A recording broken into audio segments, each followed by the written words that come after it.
El servicio de transporte público continúa desarrollándose con normalidad y sin mayores incidentes para los ciudadanos, quienes ahora se trasladan de forma ágil y en menor tiempo como resultado de la reubicación de los paraderos de algunas rutas que cubren la ciudad. Los usuarios resaltaron la apertura del gobierno del estado para aplicar nuevas disposiciones y los beneficios que generan en el ahorro de tiempo y agilización del tránsito en el centro histórico.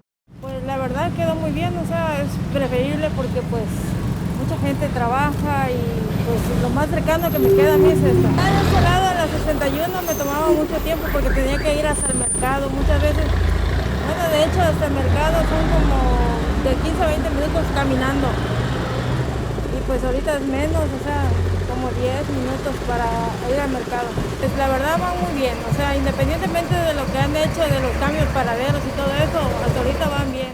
Para Estela Santos, el gobierno del estado escuchó las necesidades de los yucatecos, pues con una semana de anticipación recibió información de la reubicación de los paraderos. La usuaria también resaltó la instalación de dispensadores de gel antibacterial en más de 600 unidades que cubren las diversas rutas de Mérida y la zona metropolitana. Es una ventaja para todos nosotros, porque antes, bueno, ya ves que hicieron el cambio y nos quedaba más lejos del centro y, por ejemplo, transbordar a otro camión también era más difícil. Pues está bien que escuchen al pueblo, que sobre todo por lo que nosotros ocupamos el servicio.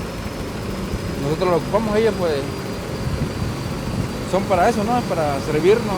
De hecho, a donde caminábamos para ir a tomarlo donde era antes, nos dieron un folletito y ahí dice dónde y cómo va a ser la dinámica ahora.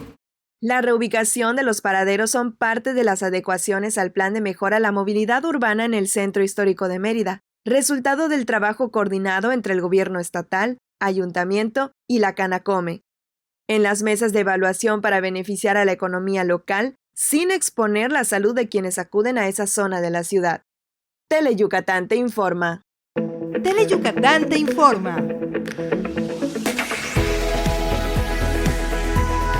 Lunes a viernes, 8 de la noche. Síguenos.